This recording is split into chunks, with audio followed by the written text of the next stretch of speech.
தேவனை தேவ தூதர்களை கண்டவர்கள் செத்து போவார்கள். அது பிரமாணம். மனோவா சொல்லுகிறார், கர்த்தரை கண்டோ செத்து போகும். அப்ப அவர் சொல்லுகிறார் நம்ம செத்துருவோன்ற. அதே வார்த்தைக்கு மனைவி சொல்ல வாய்ப்பே இல்லை. நம்ம சாகணும்னு அவர் நினைச்சிருந்தா இதையெல்லாம் நமக்கு அவர் சொல்லி இருக்க மாட்டார். நீ அதான் சொல்ல, நான் செத்துருவேன் நீ நினைச்சா செத்தேன், இல்ல என்ன வாழ வைப்பார்னு நீ நினைச்சா வாழ வைப்பார். நம்ம இனி செத்துருவோம் அப்படின்னா ரைட், அவ்வளவுதான். உன் வார்த்தையின்படியே உனக்காக கடவுள். இல்ல என்னவர் வாழ வைப்பார்.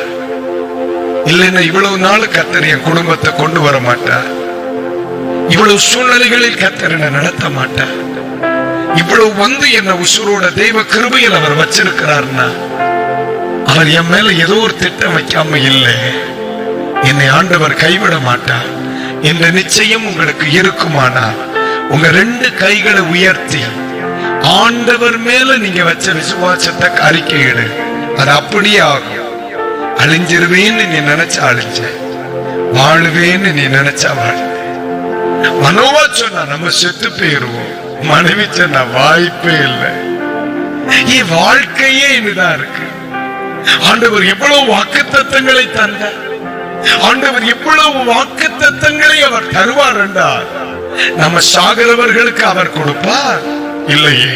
என் அன்பு மகனே, என் அன்பு மகளே, நீ விசுவாசித்தால் தேவ மகிமையை காண்பாய். கீரி தாற்றின் தண்ணீர் வற்றினால் காகத்தின் வரவு நின்று போனார்.